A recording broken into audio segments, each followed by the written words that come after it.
The leather of the harness felt like a second skin, a heavy, familiar weight that signaled the shift from a creature of instinct to a vessel of purpose, for Barnaby. A golden retriever with a coat, the color of toasted oats and eyes that held a depth of ancient patience.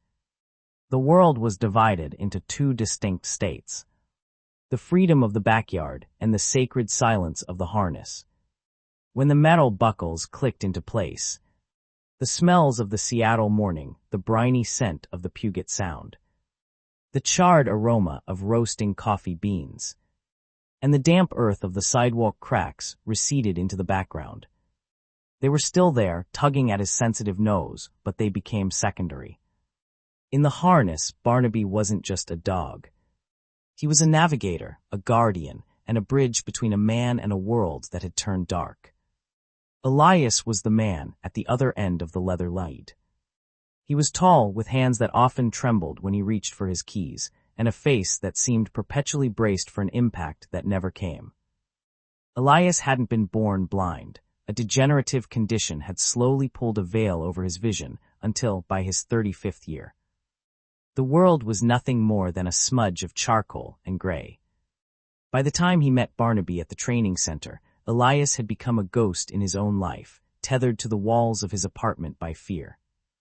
Their first meeting hadn't been a cinematic explosion of affection. It was a tentative negotiation. Barnaby had sat perfectly still, his tail giving a single, polite thump against the linoleum floor. Elias had knelt, his fingers searching the air until they found the soft velvet of Barnaby's ears. "You're the one then." Elias had whispered, his voice cracking. Barnaby hadn't barked. He had simply leaned his weight against Elias's shin, a steady, warm pressure that said, "I am here, and I will not let you fall." The first year was a symphony of errors and small victories. Seattle was a city of hills, rain-slicked cobblestones, and the unpredictable roar of the light rail. For Elias, every curb was a potential cliff, every passing bus a predatory beast.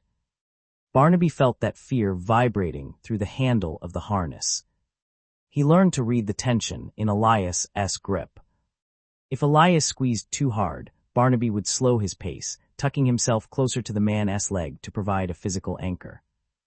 There was a specific intersection on 4th Avenue where the construction was relentless. Jackhammers shrieked, and the air was thick with the scent of hot asphalt and diesel. One Tuesday, a driver, distracted by a glowing phone, surged through a red light just as Elias stepped off the curb. Barnaby didn't wait for a command. He didn't think about his own safety. He felt the rush of the vehicle before he saw it, the displacement of air, the high-pitched whine of the engine. He threw his body backward, shoving his chest against Elias's knees with such force that the man stumbled back onto the sidewalk.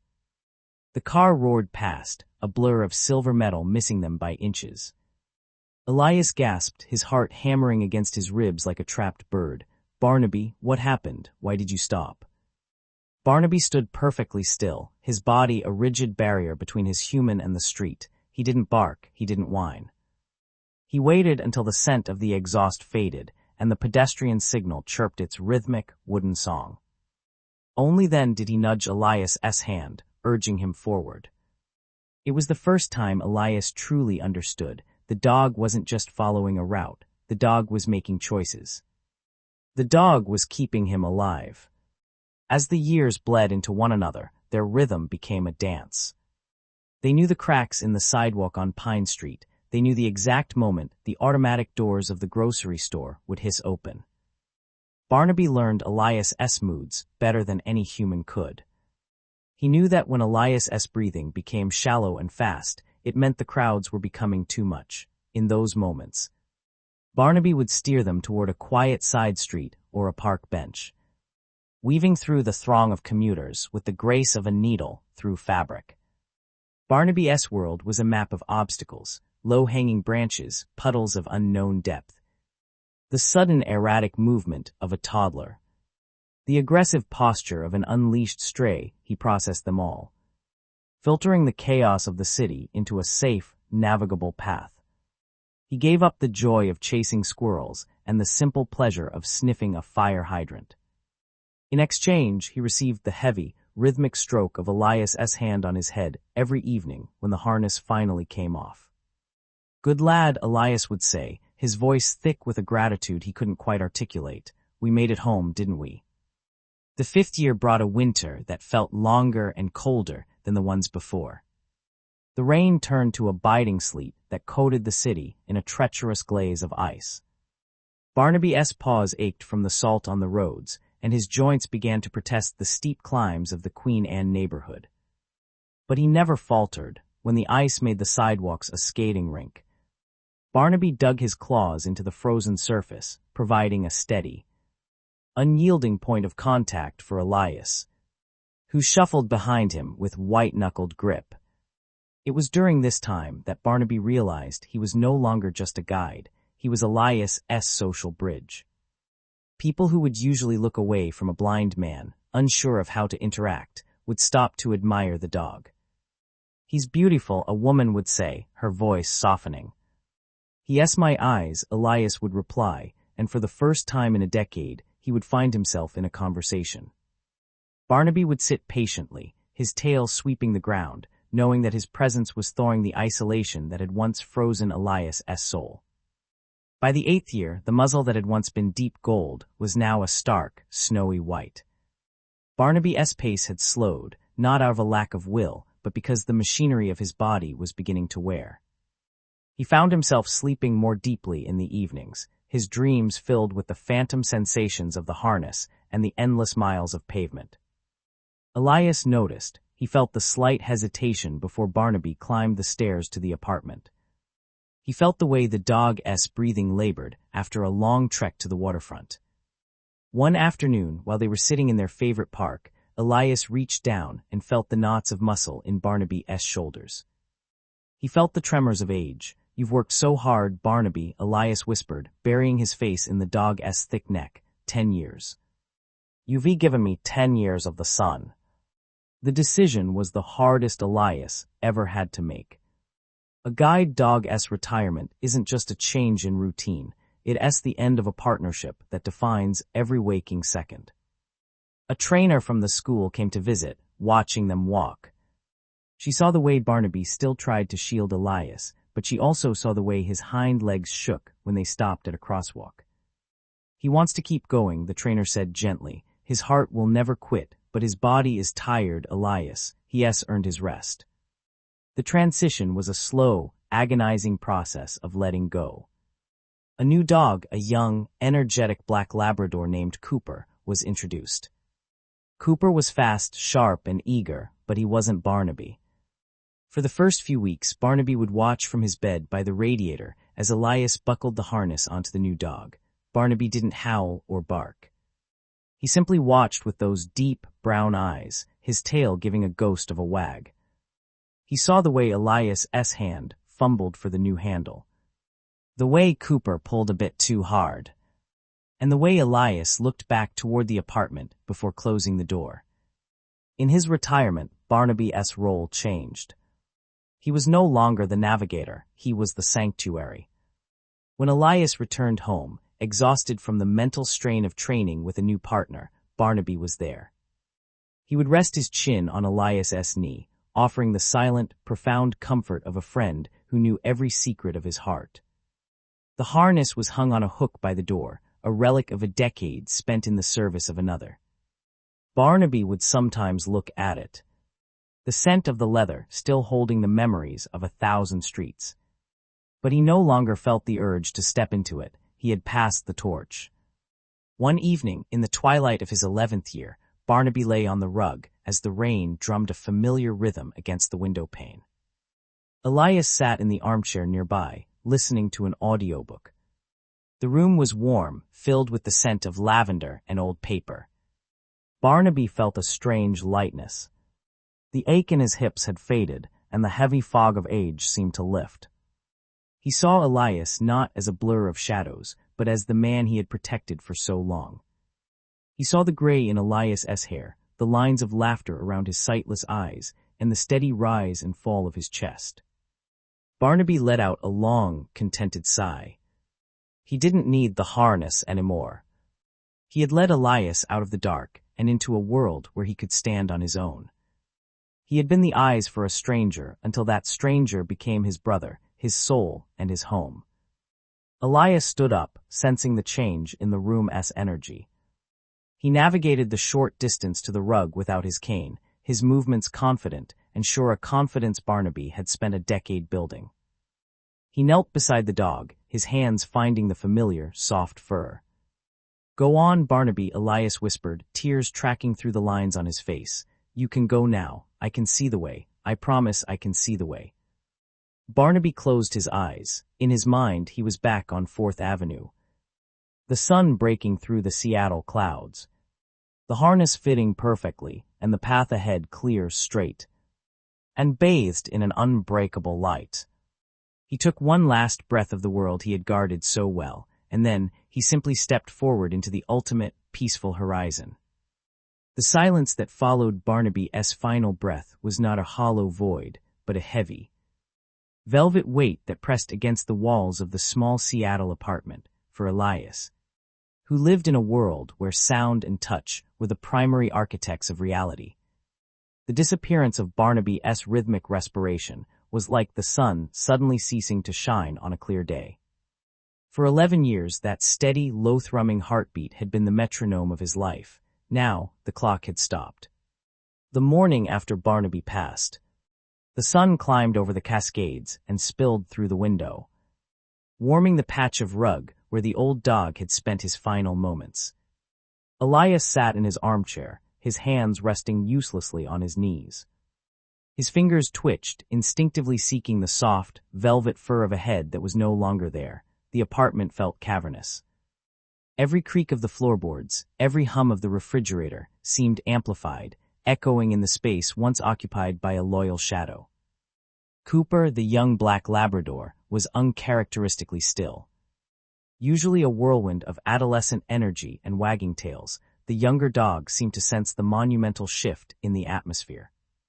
He lay a few feet away from Barnaby's empty bed, his head resting on his paws, his amber eyes fixed on Elias. Cooper was a different creature, entirely leaner, faster, and possessed of a high-strung intelligence that Barnaby had long ago traded for a soulful, weathered wisdom. Elias stood up, his movements stiff. He didn't reach for his cane immediately. Instead, he navigated the 3 steps to the kitchen counter by memory, his hand trailing along the familiar wood.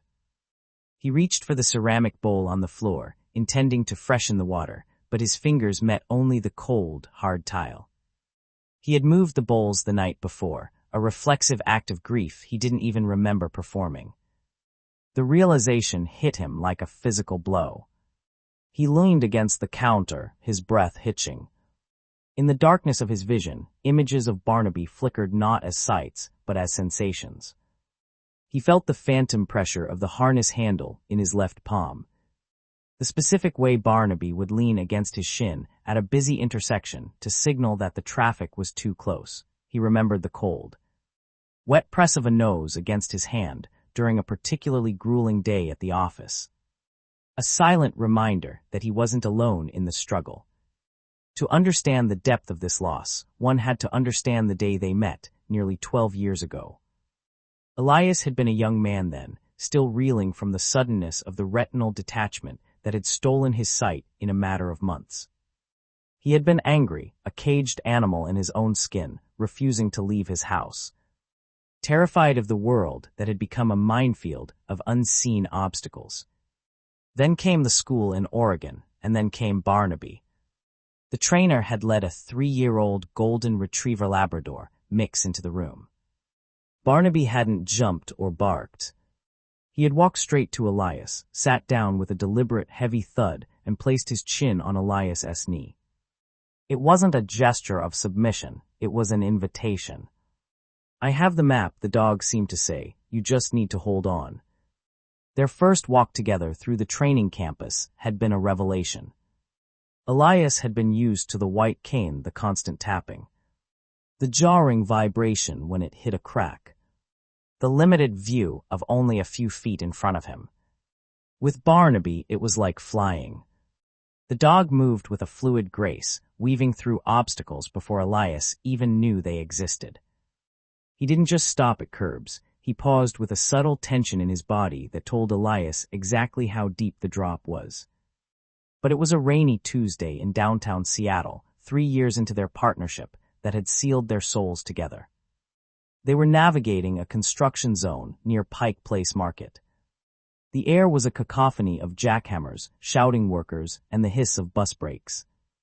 A sudden gust of wind had knocked over a heavy plywood barrier, sending it hurtling toward the sidewalk. Elias hadn't heard it over the roar of a passing truck. But Barnaby had felt the shift in the air. Without a command, the dog had lunged backward, putting his entire weight into the harness, dragging Elias 3 feet back, just as the heavy wood slammed into the concrete where they had stood a second before. Elias had stumbled, his heart hammering against his ribs, his hand white-knuckled on the handle. Barnaby hadn't panicked. He had simply stood over Elias, licking his hand, his tail giving a single, steady wag. He had saved Elias's life, and in doing so, he had taught Elias that trust was a more powerful tool than sight could ever be. Now, back in the silent apartment, Elias felt that trust being tested in a new way. He had to trust a world without Barnaby in it. Cooper, Elias croaked, his voice cracking from disuse. The Labrador was at his side in an instant, the jingle of his collar, a bright, sharp sound compared to the dull clink of Barnaby's old tags. Cooper nudged Elias's hand with a frantic, youthful urgency. He was eager to please, desperate to fill the void, but he lacked the quiet patience that had been Barnaby's hallmark. Elias reached for the harness, hanging on the hook by the door. It was Cooper's harness stiff, new leather that smelled of the factory, not the comforting scent of rain and old fur that clung to Barnaby's. He buckled it onto the young dog. Cooper vibrated with excitement, his tail thumping against Elias's legs. "Steady, boy," Elias whispered, his voice thick, just steady. They stepped out into the hallway. The walk to the park was a journey through a landscape of ghosts. Every corner held a memory. There was the fire hydrant, where Barnaby always insisted on a 3-second sniff. There was the bakery, where the owner would always come out with a scrap of unseasoned turkey. Knowing Barnaby was too professional to beg, but too polite to refuse. Cooper walked with a different cadence. He was a puller, a dog who wanted to see what was around the next bend. Elias found himself constantly correcting him, his mind comparing every movement to the perfection of the dog who had gone before.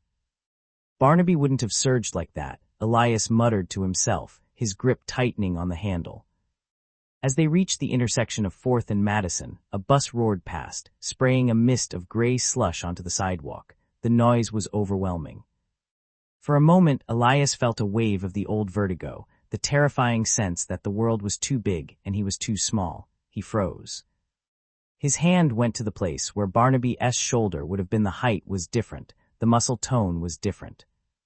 Cooper sensed the tension. He stopped, looking up at Elias. He didn't put his chin on his knee. Instead, he let out a short, sharp huff of air and leaned his entire body weight against Elias's left leg, a solid, grounding presence. It was a move they hadn't practiced in training. It was an instinctive response to his partner's fear. Elias took a shaky breath. The smell of the city exhaust, salt air, and roasting coffee swirled around him. He realized that he was holding Cooper back, trying to turn him into a shadow of a dead dog, rather than letting him be the dog he was. "I'm sorry, Coop," Elias whispered. He adjusted his grip, loosening his tension. "Let's go." They moved forward. Cooper led him around a puddle, his pace smoothing out as he felt Elias's renewed confidence. They reached the park, the same park where Elias had sat with Barnaby just weeks before, feeling the tremors in the old dog's legs. Elias found their usual bench. He unclipped Cooper's harness, giving the young dog his free time. Cooper immediately bolted toward a pile of autumn leaves, his jaw a physical force. Elias sat back, closing his eyes, letting the sounds of the park wash over him. He heard the distant chime of a bicycle bell, the rustle of squirrels in the dry brush, and the high-pitched laughter of children. For the first time since the previous night, the crushing weight in his chest eased.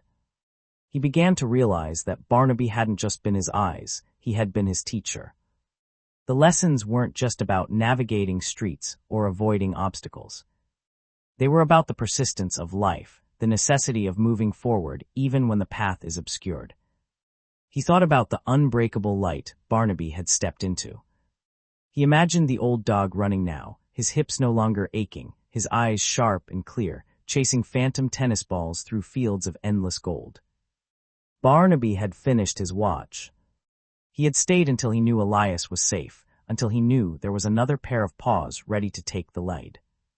A wet ball was dropped into Elias's lap. He startled, then smiled. He picked up the slobber-covered tennis ball, feeling the frantic, happy breathing of Cooper standing right in front of him. "You want to play, do you?" Elias asked. Cooper let out a joyful woof that echoed through the trees. Elias threw the ball not far, but enough to send Cooper scrambling. As the dog raced away, Elias felt a strange sensation. It was as if a warm breeze had just brushed past his ear, carrying with it the faint, unmistakable scent of cedar and old fir. It was a fleeting moment, a ghostly caress from a friend who wasn't entirely gone. He realized then that he would never truly walk alone.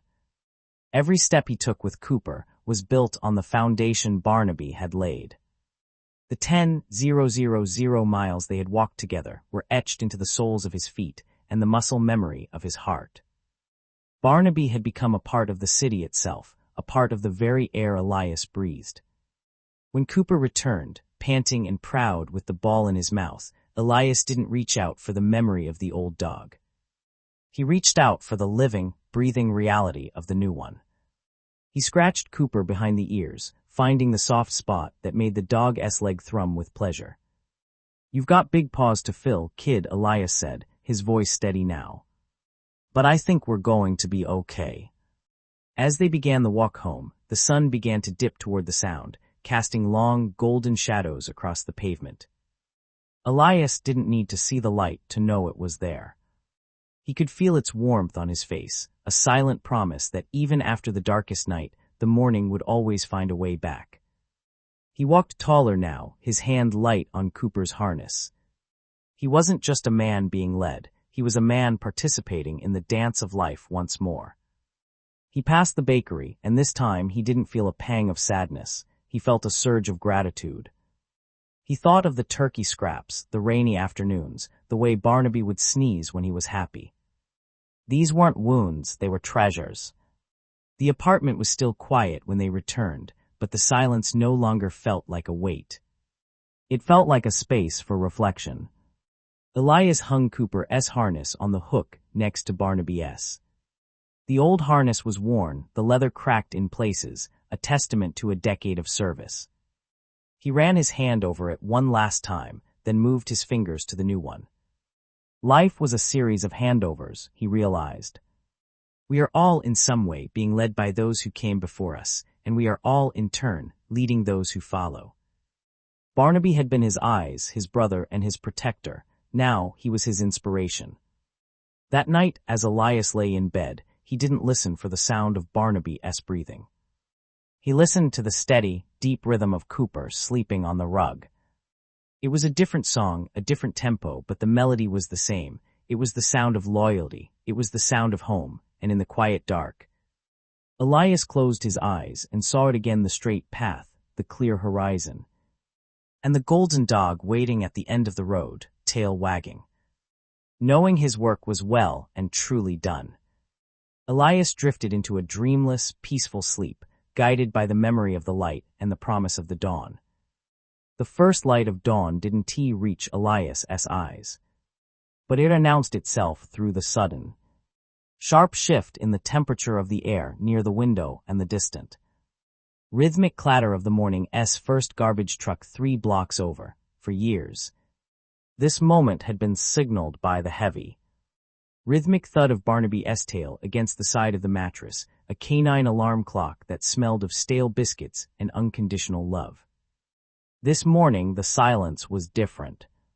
It wasn't the empty, hollow silence of the first few weeks after Barnaby's passing. It was a breathing silence, filled with the soft, rapid huffing of a creature far younger and far more restless. Elias sat up, his feet finding the cold hardwood floor. Before he could even reach for his robe, a cold, wet nose pressed firmly into the palm of his hand. Cooper was there. He wasn't the slow-moving mountain of fur that Barnaby had been in his final years. Cooper was a vibration, a coiled spring of golden retriever energy that seemed to hum with the sheer intensity of his purpose. All right, Elias whispered, his voice still thick with sleep. I am moving, Cooper, I am moving. He reached out, his fingers finding the sleek, muscular neck of the young dog. Cooper didn't lean in with the weary sigh Barnaby used to give. He leaned in with a firm, steady pressure, as if he were already bracing Elias for the world outside. This was the transition, the invisible passing of a baton that had been happening in the dark for days. Elias felt a lump form in his throat. He wasn't just training a new dog, he was learning to speak a whole new language of touch. The apartment felt different today. For 10 years, Elias had navigated these rooms with a map drawn by Barnaby's specific gate.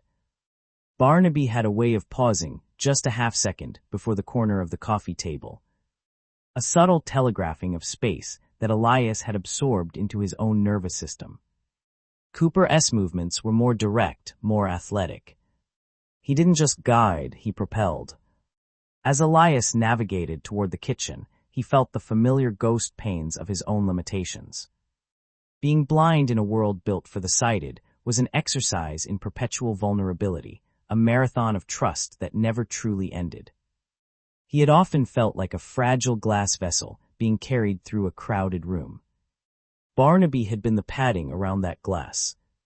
Now Cooper was the new vessel-bearer, and the weight of that responsibility sat heavy on the young dog's shoulders. The ritual of the harness was the most sacred part of their morning. Elias reached for the hook behind the door. His hand brushed against Barnaby's old harness. The leather was soft, molded by a decade of rain, sweat, and sun. He moved his hand to the new one. It was stiff, the nylon webbing crisp and smelling of the training center. Come here, boy, Elias said. Cooper stepped into the harness with a precision that spoke of his elite lineage. He didn't fidget. The moment the buckles clicked into place, the puppy vanished. Elias could feel the shift through the leather handle. It was like a circuit had been closed.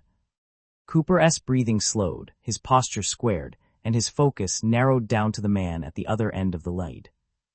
In that moment, Cooper wasn't just a dog. He was a medical miracle on 4 legs, an extension of Elias's own brain. They stepped out into the hallway. The elevator ride was a silent meditation. Elias counted the floors by the subtle pressure in his inner ear. 4, 3, 2, 1. The doors slid open, and the city rushed in to meet them. The soundscape of the morning commute was a chaotic symphony. To a sighted person, it was a blur of colors and movement. To Elias, it was a tactile map of hazards and opportunities. The screech of a bus brakes 2 blocks north told him the wind was coming from the harbor. The clinking of porcelain at the corner cafe meant the sidewalk would be narrowed by bistro tables. Forward, Elias commanded softly. Cooper took his first step onto the sidewalk. His pace was faster than Barnaby's. Elias had to lengthen his stride, feeling the pull in his calves. It was exhilarating and terrifying all at once. They reached the first curb. Cooper stopped dead, his body forming a physical barrier across Elias's path. Elias reached out with his foot, tapping the edge of the concrete. Good boy, he murmured. But as they prepared to cross, a sound cut through the ambient noise, a high-pitched, electric whine. It was one of those new delivery robots, silent to the uninitiated but a mechanical menace to the blind. It was moving too fast, swerving to avoid a pedestrian. Elias didn't hear it until it was nearly upon them. He started to step forward, his internal rhythm telling him the way was clear, but Cooper didn't move. Instead, the dog surged backward, his shoulder slamming into Elias's thigh with enough force to knock him off balance. Elias stumbled, his heart hammering against his ribs. A split second later, he felt the rush of displaced air as the robot whizzed past, missing his toes by less than 3 inches. Elias stood frozen on the curb, the adrenaline surging through his veins like fire. His hand trembled on the harness handle. In the silence that followed the robot's passing, he realized he was holding his breath. Then he felt it. Cooper wasn't pulling away. He hadn't panicked. He was leaning back against Elias's legs, his tail giving a single, steady thump against Elias's shin. It was a communication. I saw it. Ivy got you. Stay centered. Thank you, Elias whispered, his voice cracking. Thank you, Cooper. They continued, but the air felt thinner now. The city felt more predatory.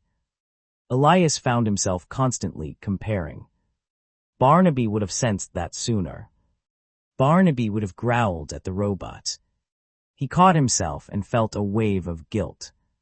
He was being unfair to the living in favor of the dead. He was mourning the comfort of the familiar while ignoring the brilliance of the new. They reached the park, a vast green lung in the center of the concrete. This was where the work ended and the being began. Elias found his favorite bench, the one near the fountain, where the sound of falling water acted as a constant North Star. He unclipped the lead but kept the harness on. Cooper sat at his feet, his ears pricked, watching a squirrel navigate the branches of an oak tree. Elias reached down and let his hand wander over the dog's head.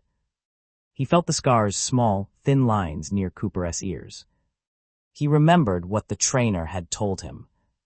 Cooper had been the runt of his litter, a dog that nearly didn't make the cut because of a respiratory infection when he was a pup.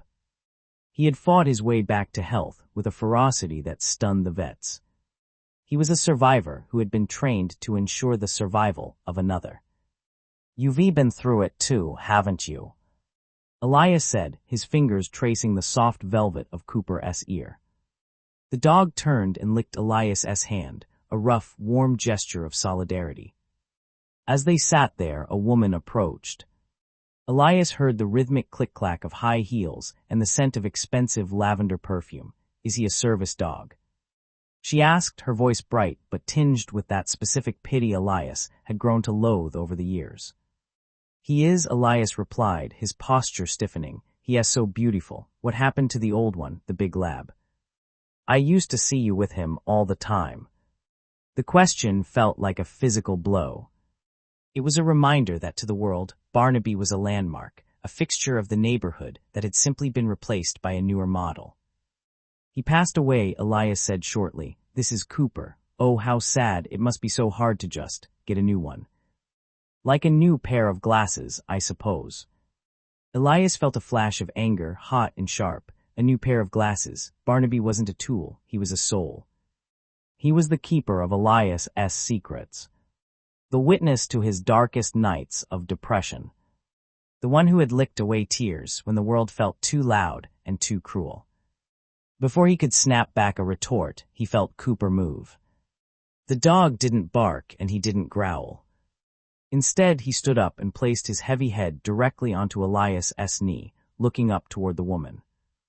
Elias couldn't see the look in Cooper's eyes, but he felt the dog's body go rigid. A protective wall of golden fur standing between him and the woman's insensitive curiosity. The woman seemed to sense the shift in the air. Well, have a nice day, she stammered, her heels clicking away faster than they had arrived. Elias let out a long, shaky breath. He felt Cooper relax against him. The dog wasn't just his eyes, he was becoming his emotional anchor. She didn't mean anything by it, Coop, Elias muttered, though he was really talking to himself. People just don't know. They don't know what it's like to have your whole world held together by 4 paws and a wet nose. He stood up, feeling a renewed sense of purpose. They didn't go straight home. Instead, Elias decided to take a risk. He wanted to go to the waterfront, a place he hadn't visited since Barnaby's health had started to fail. The waterfront was a sensory minefield, uneven boardwalks, the smell of rotting fish. The unpredictable gusts of wind off the Atlantic. And the crowds of tourists who never looked where they were going. Waterfront Cooper, let us go find the sea. The journey was a test of everything they had practiced. They had to navigate a subway station, the roar of the underground trains vibrating through Elias's boot soles like a localized earthquake. Cooper handled the stairs with a rhythmic grace, guiding Elias's hand to the railing with a gentle nudge of his nose. On the platform, Elias felt the familiar surge of anxiety. The edge was a terrifying concept when you couldn't see it. He felt the rush of air that preceded the train, the piston effect. It was a wall of pressure that always made him feel like he was about to be sucked onto the tracks. Cooper sensed the tension. He pressed his entire flank against Elias's legs, anchoring him to the spot. He stayed perfectly still as the train screeched to a halt, the sound of metal on metal like 1,000 screaming saws. They boarded. The car was crowded. Elias felt the heat of bodies pressing in. In the past, Barnaby would tuck himself under the seat, a quiet ball of fur that people often stepped on. Cooper was different. He claimed space. He stood firmly between Elias's legs, creating a small buffer zone that forced the standing commuters to give them room. A young child reached out to touch Cooper's fur. Elias heard the mother's sharp whisper, "No, honey, he's working. He's a hero dog." Elias smiled, a hero dog. It was a title Barnaby had worn with quiet dignity, and now Cooper was beginning to earn his own cape. When they finally emerged at the waterfront, the air changed. It was salt-heavy and cold, carrying the cries of seagulls that sounded like rusty hinges. The boardwalk was a challenge. The planks were slightly loose in places, creating a shifting topography. They walked for an hour, the rhythm of their footsteps falling into a perfect, synchronized beat. Elias began to notice things he hadn't felt in a long time. He felt the way Cooper's muscles rippled under his hand, a testament to the dog's incredible physical resilience. This dog had been born into weakness, a sickly pup who should have died, yet here he was, the strongest thing in Elias's life. It was a profound realization. Resilience wasn't about being unbreakable, it was about being broken and choosing to function anyway. Elias thought of his own sight, lost to a degenerative disease in his 20s. He had felt broken for a long time. But watching Cooper feeling him, Elias realized that their partnership was a union of two broken things that together were more powerful than any whole person. The climax of their walk came at the very end of the pier.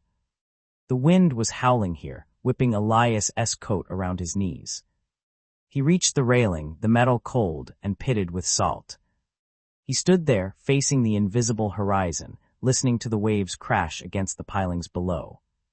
Suddenly, Cooper let out a low, sharp boof. Not a bark of aggression, but a bark of discovery. Elias reached down, wondering what the dog had found. His hand met something wet and cold. It wasn't the sea. It was a piece of driftwood that had been tossed up onto the pier by a high tide. But as Elias ran his fingers over it, he realized it wasn't just wood. It was an old, barnacle-encrusted buoy, its rope still attached. He knelt down, his hands exploring the object. Beside him, Cooper was vibrating with excitement. The dog nudged the buoy with his nose, then looked up at Elias. In that moment, Elias felt a strange, overwhelming connection to the world around him. He couldn't see the blue of the water or the white of the foam, but he could feel the ancient, relentless energy of the ocean. He could feel the life in the dog beside him. He could feel the legacy of the dog who had come before. He realized then that Barnaby hadn't left him. Barnaby was the one who had taught him how to trust the harness. Barnaby was the one who had prepared him for Cooper. And Cooper was the one who was going to take him into the next decade of his life. "You're doing great, kid," Elias whispered, pulling the dog into a brief, fierce embrace. Cooper responded by licking the salt spray off Elias's cheek. As they turned to head back toward the city, the sun finally broke through the morning clouds. Elias felt the sudden, intense warmth on the back of his neck. He stopped for a moment, letting the light soak into his skin. He didn't need eyes to see the beauty of the day. He had a golden thread connecting him to the world, a leather handle, a wagging tail, and a heart that beat in time with his own. The journey home was faster. They navigated the crowds with a newfound confidence. Elias stopped at the bakery, the one where Barnaby used to get his turkey scraps. The baker, a man named Marco, saw them coming. Elias. Marco shouted over the noise of the ovens. "And who is this handsome fellow?" "This is Cooper, Marco, He the new navigator." Marco walked out from behind the counter, a small piece of dried liver in his hand. He looked at Cooper, then at Elias. He seemed to see the grief still etched in the lines of Elias's face, but he also saw the strength in the way he held the harness. "He looks like a good soul, Elias, a very good soul," Marco offered the treat. Cooper looked at Elias, waiting for permission. "Go ahead, boy," Elias said. Cooper took the treat with a gentle precision that made Marco chuckle. "He's got manners, this one. Not like that old thief Barnaby, eh?"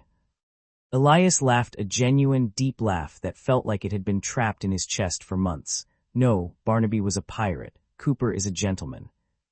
As they left the bakery, the sun was high in the sky. The city was in full bloom, a cacophony of life and movement. Elias walked with his head held high. He wasn't just a blind man being led through a maze. He was a partner in a grand, beautiful dance. He thought about the 10 years he had spent with Barnaby, the 10,000 miles of shared silence and shared joy. Those miles weren't gone. They were the foundation. They were the reason he was able to stand here today, in the middle of a busy sidewalk, feeling safe and seen. He reached the door to his apartment building. He paused before entering, listening to the city one last time. He heard the distant chime of a church bell, the laughter of a child, the hum of the world turning. He felt Cooper's weight against his leg, a steady, reassuring presence. "Ready to go home, Coop." Cooper let out a soft, happy sigh, his tail wagging once, twice, hitting Elias's leg with a sound that was starting to feel like home. They stepped inside, the elevator climbed, the door opened. As Elias unclipped the harness in the quiet of his living room, he didn't look at the empty space where Barnaby's bed used to be. He looked with his heart and his hands at the vibrant, living creature standing before him. He realized that the light he had been afraid of losing wasn't something that lived in a pair of eyes. It was something that lived in the bond between two souls. It was a light that could never be extinguished because it was passed from one heart to the next, like a flame carried through a long, dark night.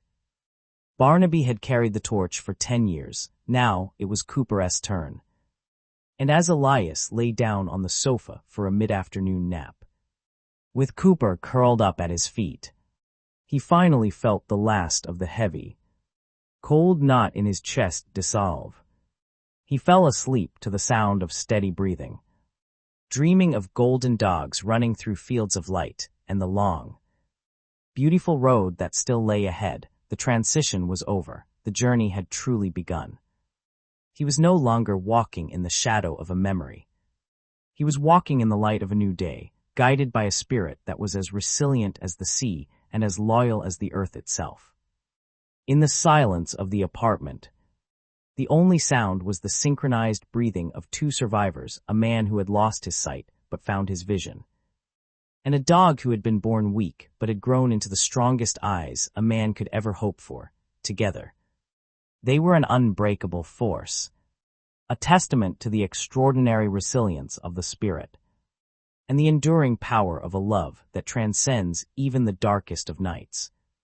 The first morning after that long, restorative sleep began not with the jarring ring of an alarm, but with the soft, rhythmic thud-thud-thud of a tail against the side of the mattress. It was a different tempo than Barnaby's. Barnaby had been a heavy hitter, his tail like a club that demanded immediate attention. Cooper's wag was lighter, a tentative invitation, a question asked in the language of motion. Elias lay still for a moment, letting the darkness of his room wrap around him, but it no longer felt like a shroud, it felt like a canvas.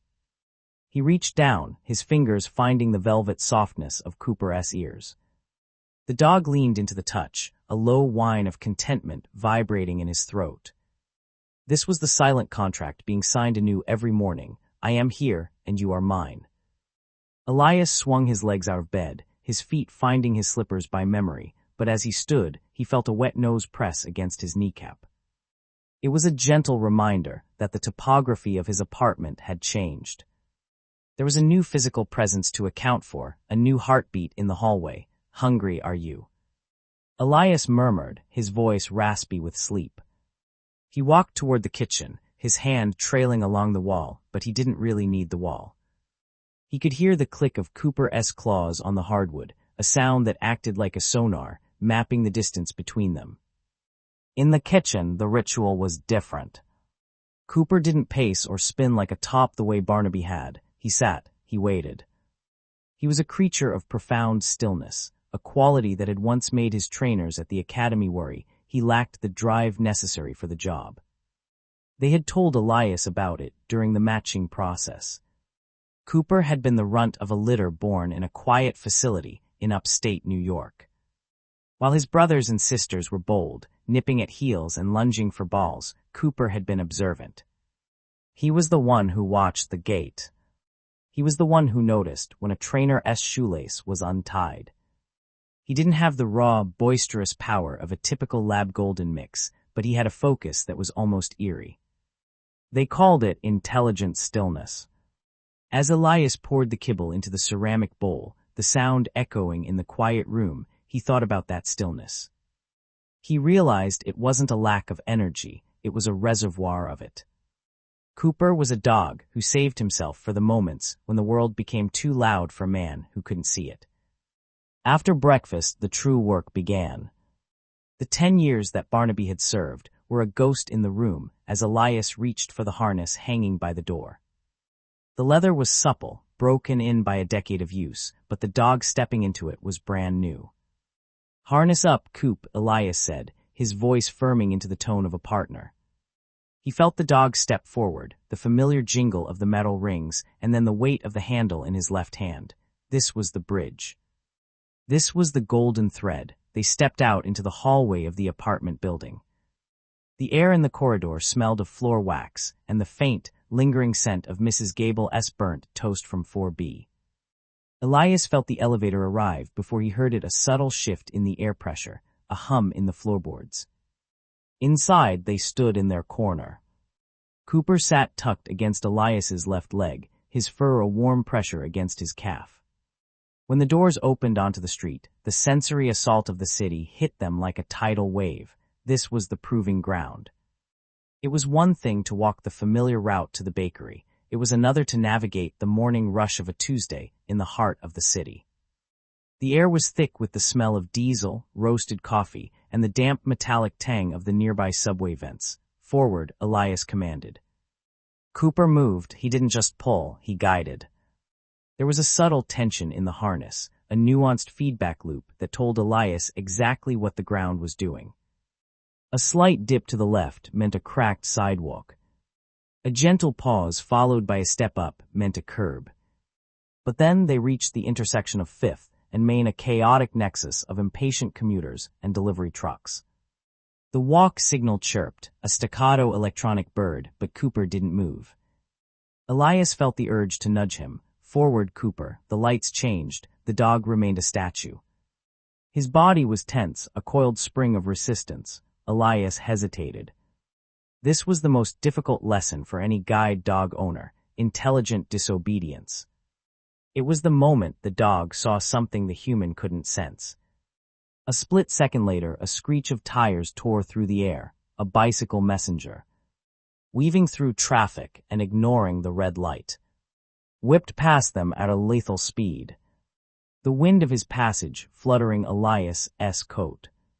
If Cooper had stepped off the curb when the signal chirped, Elias would have been centered in that man's path. Elias felt his heart hammer against his ribs. He reached down with his right hand, his fingers trembling slightly as they found the top of Cooper's head. "Good boy," he whispered, his voice thick. "Good boy, Coop." The dog didn't seek praise. He simply waited until the danger had passed, until the rhythm of the street had reset itself, and then he gave a confident tug on the harness. Now it is safe. They spent the morning pushing their boundaries. They navigated the construction zone on 8th Street, where the air was a gritty fog of stone dust and the roar of jackhammers made the ground shiver. Cooper led him through a labyrinth of orange cones and temporary plywood walkways with the precision of a surgeon. Elias marveled at the dog's spatial awareness. Cooper wasn't just clearing a path for himself. He was constantly calculating the width of Elias's shoulders, the height of Elias's head. He was an extension of Elias's own skin. By noon, they reached the park, a green sanctuary in the middle of the gray stone. The smell of cut grass and blooming dogwoods was a balm. Elias found his favorite bench, the one near the fountain, where the sound of splashing water masked the distant roar of the city. He unclipped the harness, letting Cooper breathe. Break, boy, go break. The transformation was instant. The professional navigator vanished, replaced by a young dog full of life. Cooper didn't run far. He circled the bench, his nose to the ground, exploring the secret history of the grass. Elias sat back, tilting his face up to the sun. He closed his eyes, not that it mattered, and simply listened. He heard the shuffle of footsteps on the gravel path.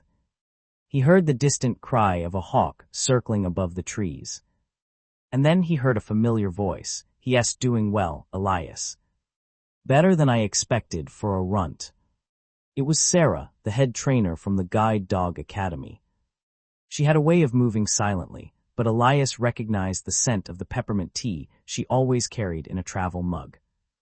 "He saved my life this morning, Sarah," Elias said, his voice steady. "A bike messenger. I would have walked right into him." Sarah sat down on the bench beside him. He could feel the warmth of her presence. "I knew it. Most people look for the biggest, strongest dog. They want the alpha. But for a man like you, Elias, a man who listens, I knew you needed the observer." Cooper doesn't just see the world, he analyzes it. "Yes, different from Barnaby," Elias admitted, the name no longer tasting like ash in his mouth. "Barnaby was my shield. He pushed the world out of my way. Cooper is more like a scout. He invites me into the world, but he makes sure the path is clear first." "That's the evolution of the bond," Sarah said softly. 10 years ago, you needed a shield. You were new to the dark. You were angry and afraid. Barnaby gave you your strength, but now you're a veteran of the silence. You don't need a shield anymore. You need a partner." They sat in silence for a while, the only sound the splashing fountain and the occasional woof from a distant dog. "He was born with a heart murmur, you know," Sarah said suddenly. Elias turned his head toward her. "Cooper, yes. When he was 6 weeks old, the vet said he might not have the stamina for the program. He was the smallest in the litter, always being pushed aside at the food bowl. They almost washed him out before he even started. But there was this one test. We do the patience test. We put a puppy in a room with a ticking clock and a closed door. Most puppies howl. Some try to chew through the wood. Cooper, he just sat by the door. He didn't cry. He didn't panic. He just waited. He knew instinctively that eventually the door would open. He had a soul that was older than his body. Elias looked in the direction of where he heard Cooper's tags jingle. He felt a profound sense of kinship. He, too, had spent years waiting for a door to open, waiting for the weight of his blindness to stop feeling like a prison sentence. "He's not weak," Elias said firmly. "Not anymore." "No," Sarah agreed. "He's the strongest pair of eyes I've ever trained. Because he knows what it's like to be the underdog. He knows that survival isn't about being the loudest, it's about being the most aware." As the afternoon shadows began to stretch across the park, Elias called Cooper back. The dog came instantly, his head resting on Elias's knee. The harness went back on the click of the buckles, a rhythmic percussion of their shared life. The walk home was a celebration. They stopped at the florist, where the owner, a woman named Clara, gave Elias a single sprig of lavender. "For your pocket," she said. "And a pat for the gentleman." Cooper accepted the pat with a dignified wag. As they reached the apartment building, the sun was dipping below the skyline, casting long, golden fingers of light through the glass of the lobby.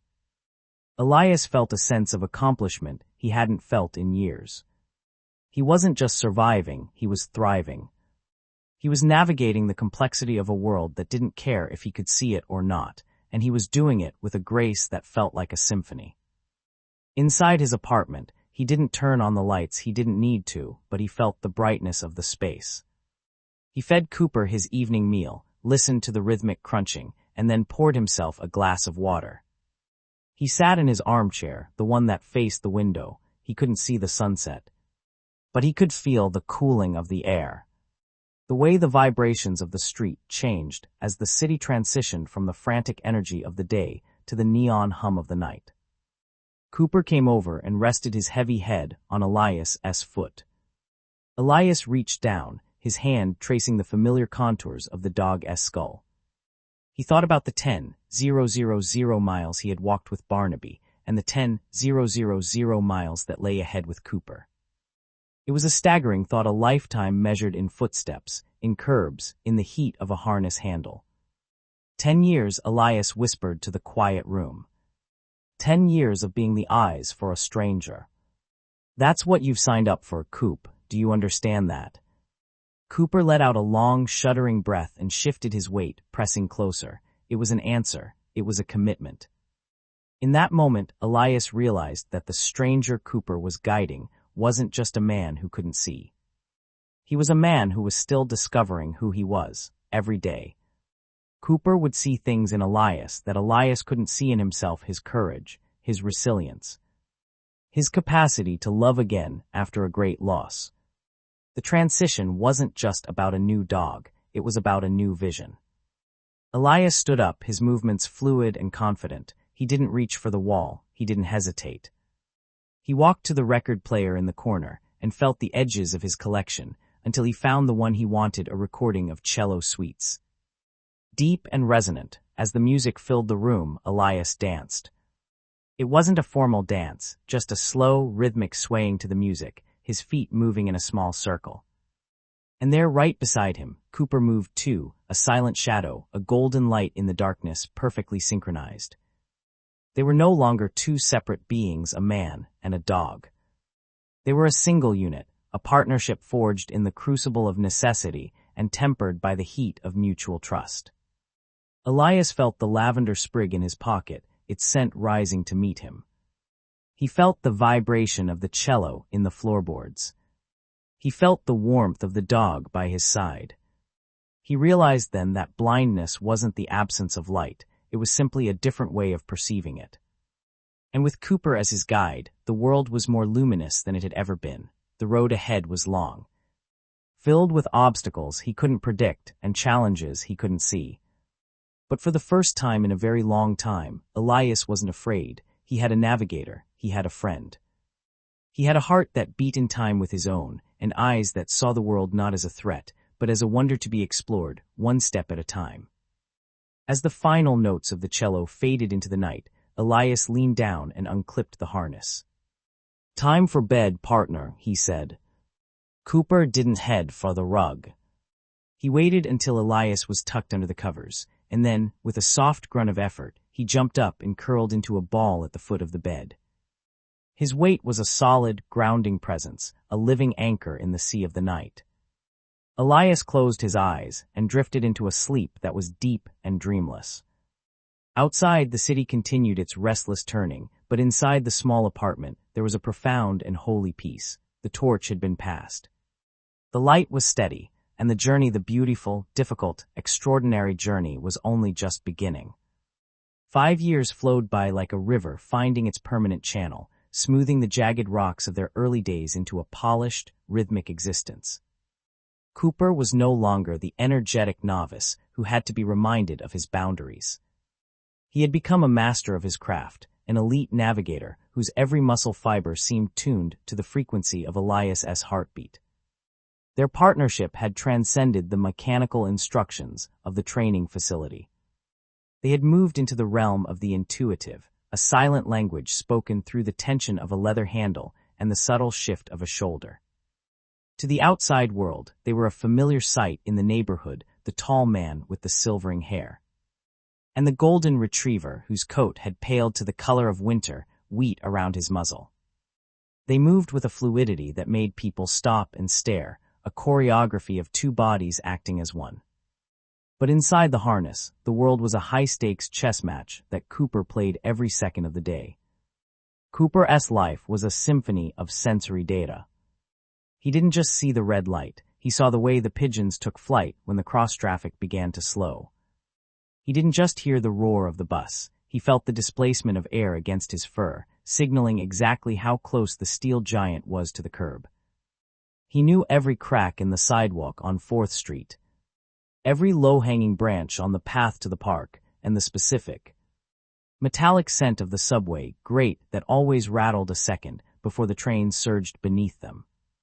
For Cooper, the harness was more than equipment, it was his skin. When Elias lifted it from the hook by the door, a transformation occurred. The playful dog who loved to chase his own tail vanished, replaced by a stoic sentinel. The weight of the leather across his chest was the weight of a sacred trust. He was the barrier between Elias and the chaos of a city that never stopped moving. He was the filter through which all danger was strained. One Tuesday in late November, that trust was put to its ultimate test. The sky had turned a bruised, heavy purple by mid-afternoon, and the air smelled of ozone and impending ice. Elias had a late meeting at the university library, a place where he still worked as a consultant for archival digitization. As they stepped out of the building's heavy oak doors, the first flakes of a blizzard began to swirl, not the soft, decorative snow of postcards, but a blinding, horizontal sleet that hissed against the pavement. The city's acoustic landscape, usually Elias's primary map, began to dissolve. The wind howled between the skyscrapers, creating a cacophony that drowned out the usual cues. The sound of tires on the road was muffled by the growing slush. And the directional echoes Elias used to judge the distance of buildings were swallowed by the thick, frozen air. For the first time in years, Elias felt a cold prickle of genuine fear. He was disoriented.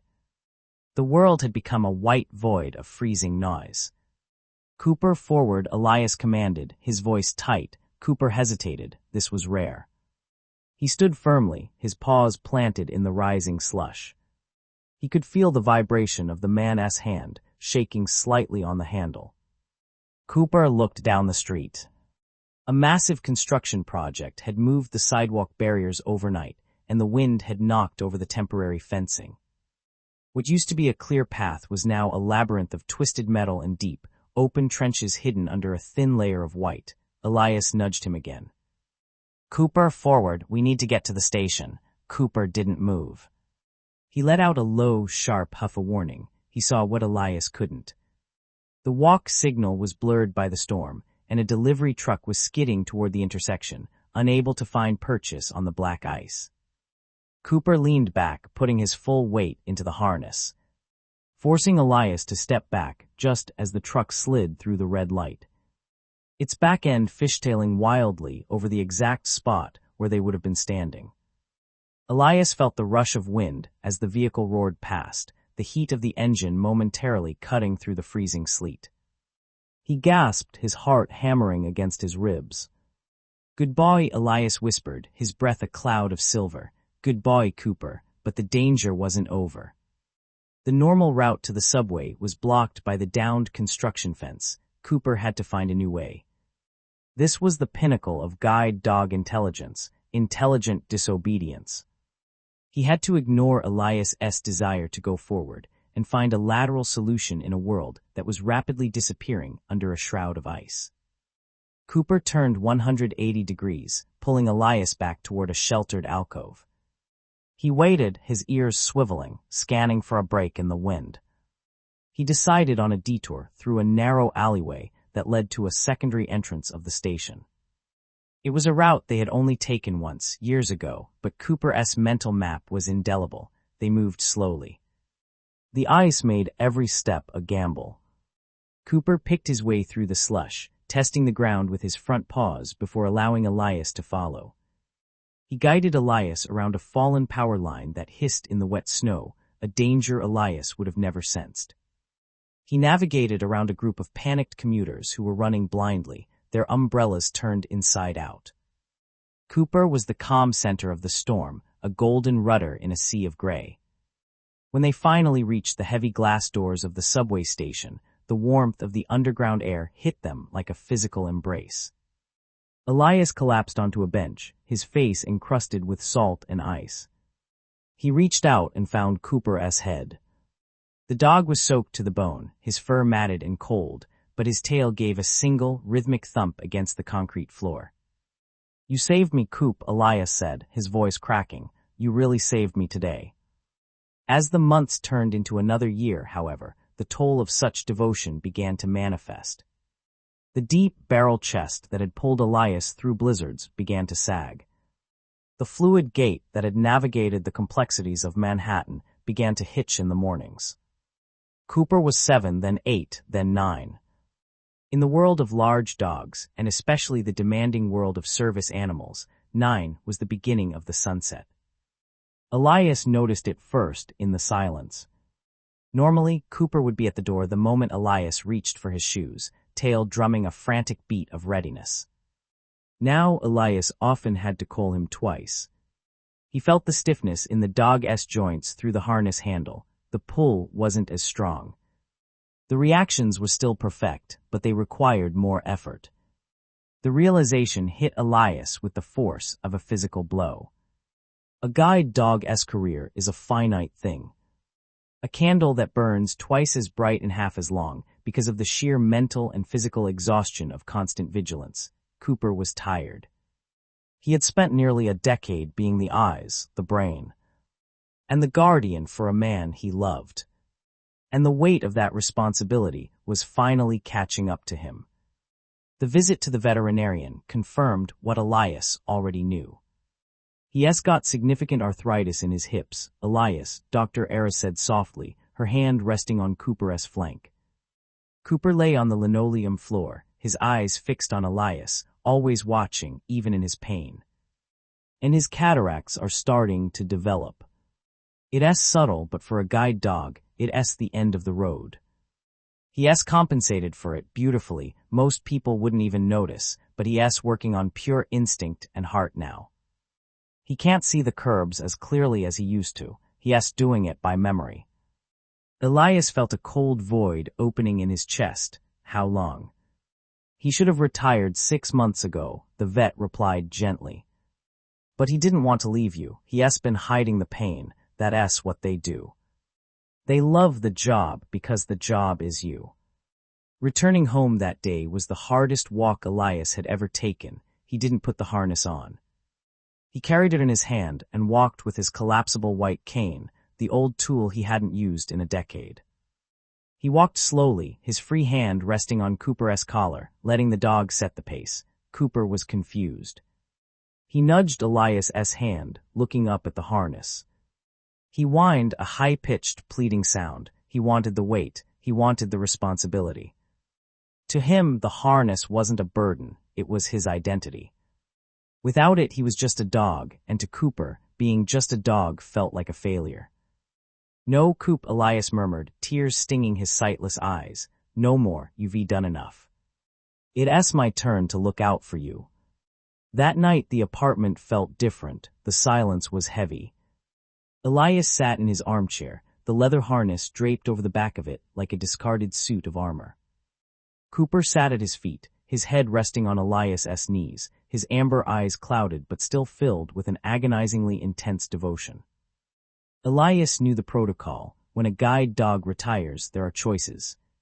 Some people keep them as pets while taking on a new successor dog. Others, who can't manage 2 animals or whose living situation is restricted, must give them up for adoption to a forever home where they can spend their final years in leisure.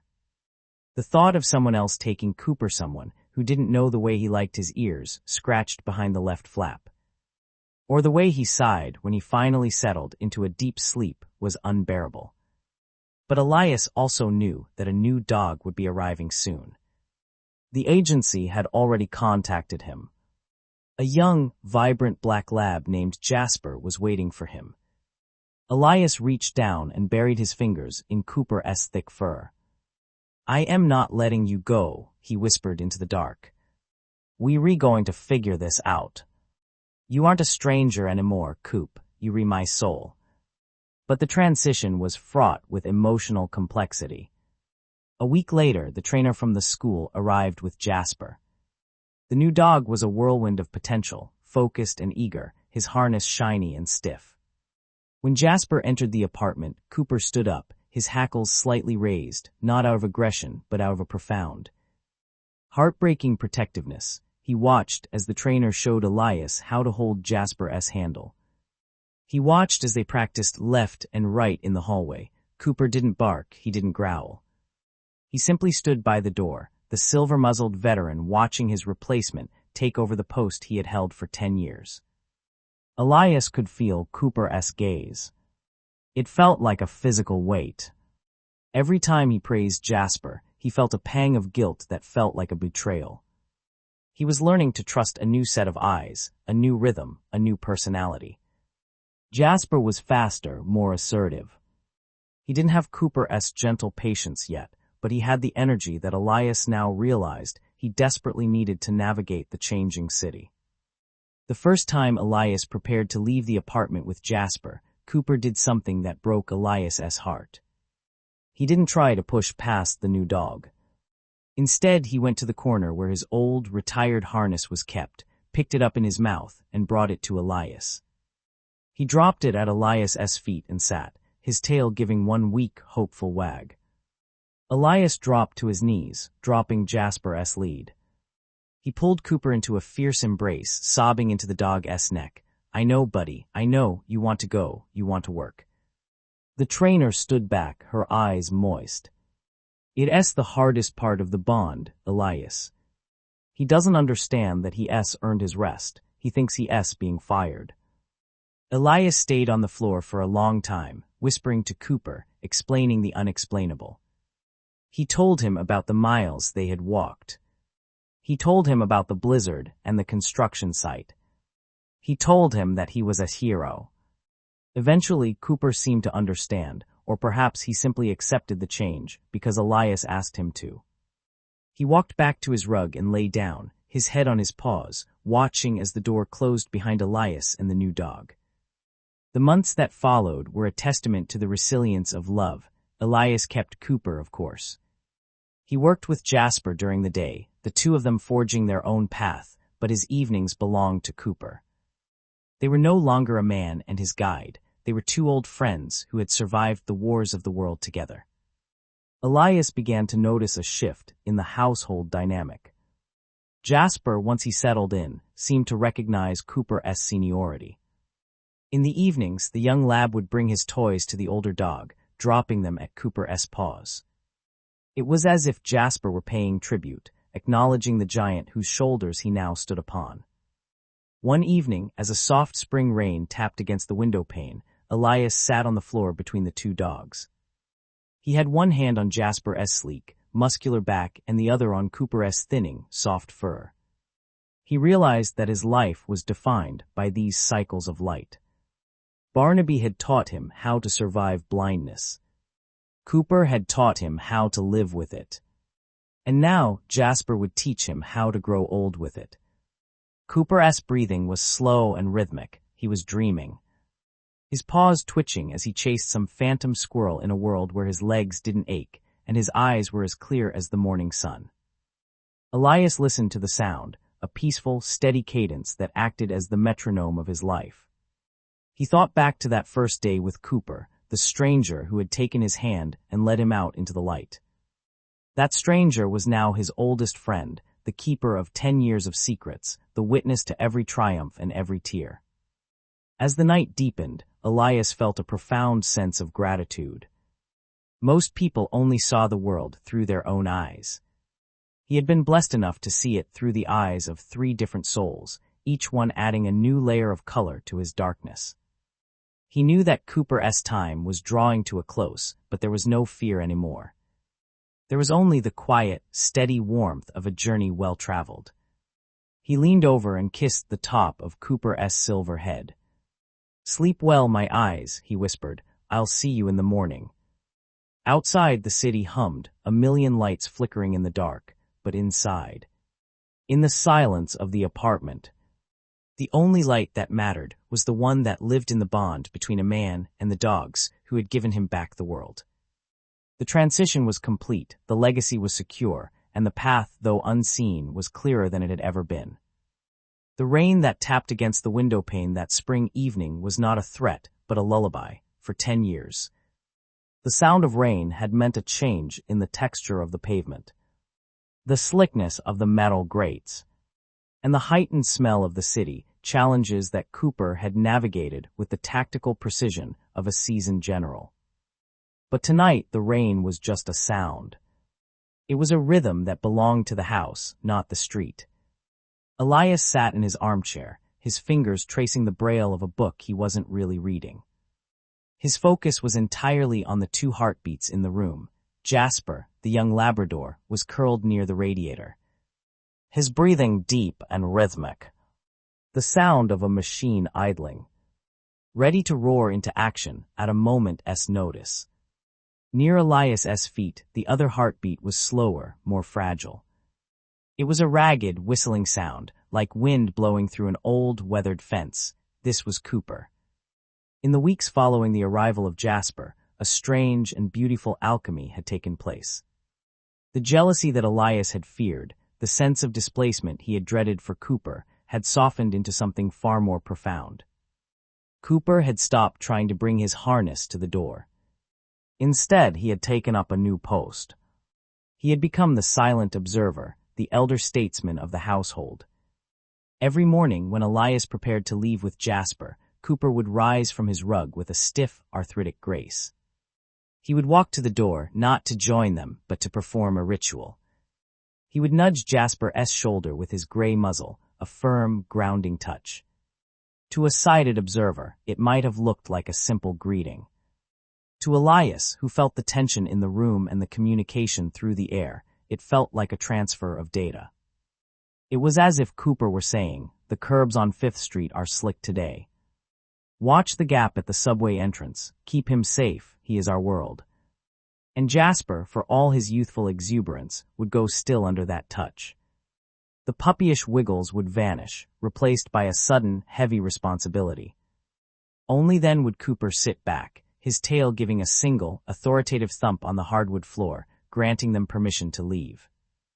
As the months turned into a year, the city outside continued its relentless evolution. New skyscrapers rose, casting unfamiliar shadows that Elias couldn't see but could feel in the sudden drops of temperature. Construction crews tore up the sidewalks, rerouting the paths Elias had memorized over a decade. He felt the disorientation sharply, a phantom limb pain for the days when Cooper's steady presence made even a chaotic demolition site feel like a paved garden path. Jasper was excellent. He was sharp, fast, and fiercely protective. But Jasper didn't have the history.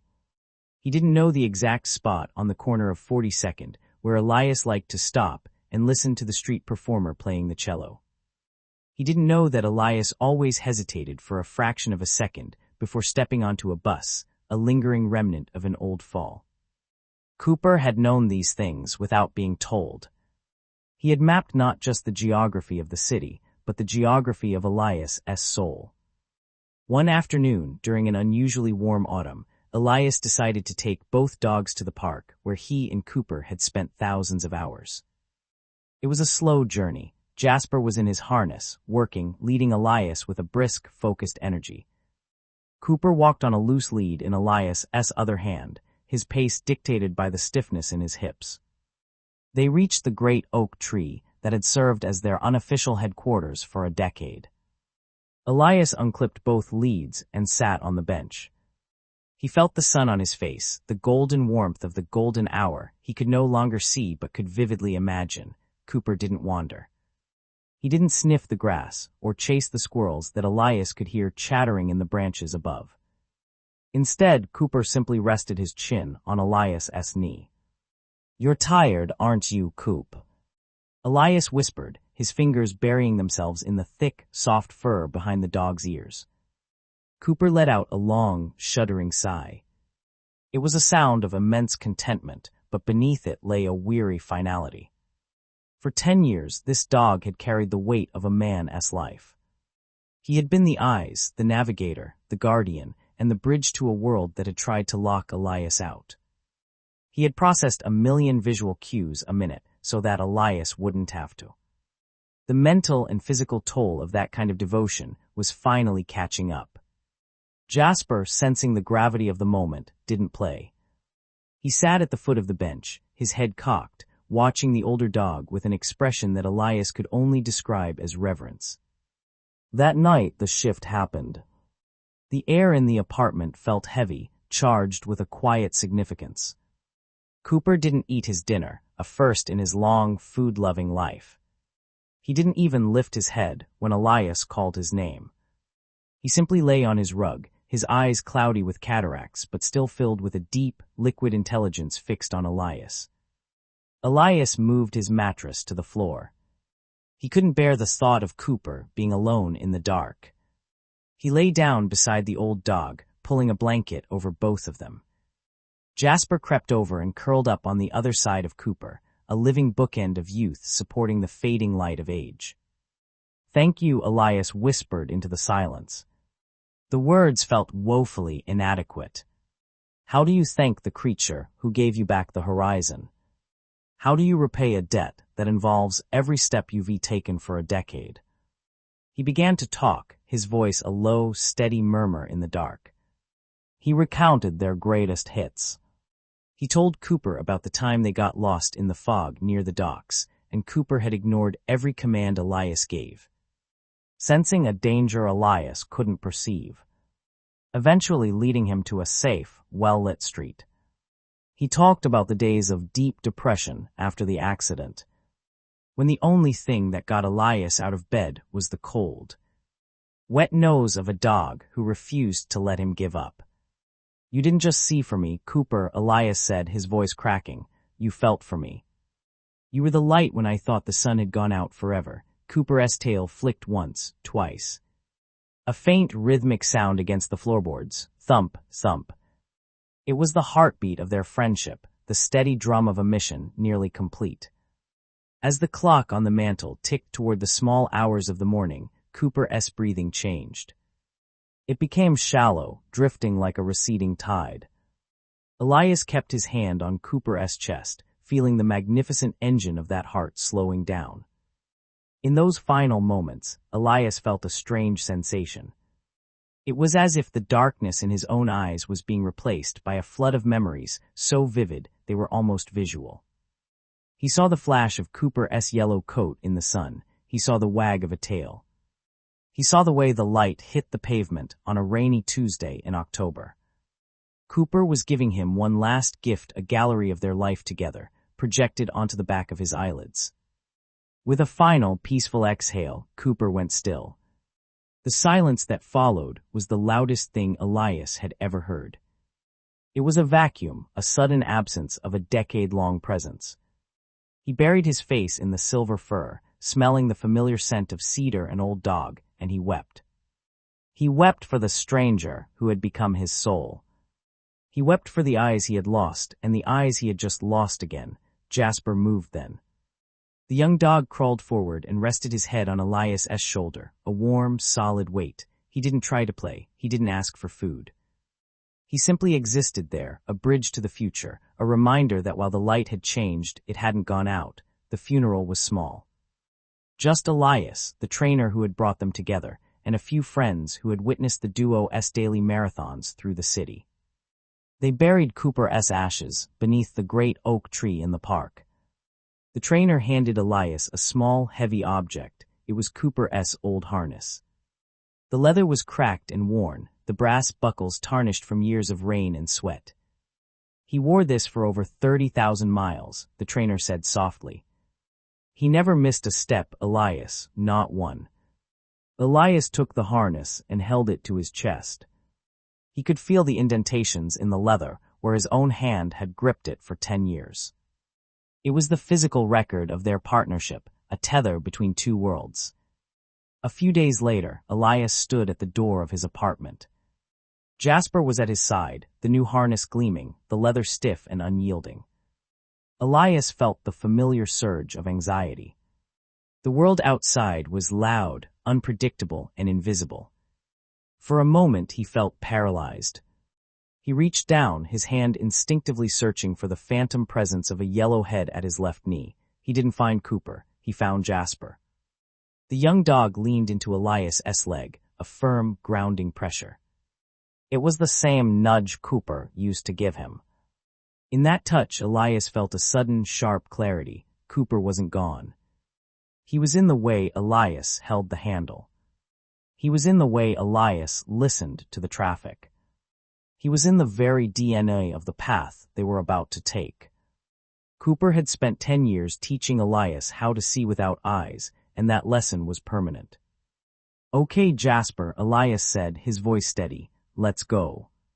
They stepped out into the hallway. They descended the stairs. They reached the heavy glass door that led to the street. As they emerged into the city, the sensory assault began. The roar of the buses, the chatter of the crowds, the smell of roasted coffee and exhaust. Elias felt the familiar rush of the world.